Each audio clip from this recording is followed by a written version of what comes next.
It all depends what you're talking about as pulse mode. A lot of the times in today's world, when we have very big projections and very big, say, ring projections, they have found that using a pre-weld or in fact, a pulse mode on some weld controls is actually beneficial. Back in the old days, if you used any upslope, any preheat, anything like that on a projection, people would say it wouldn't be worthy.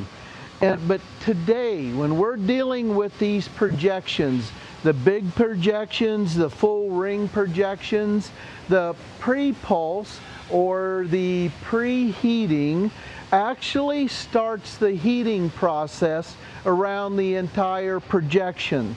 When you have multiple projections, it may help bring your projections to the same height. The other thing, remember, when we heat up metal, it increases the internal resistance of the metal.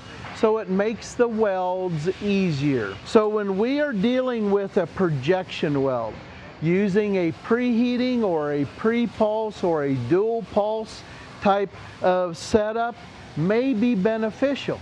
But really, the only way that you can tell, try it, see what you think.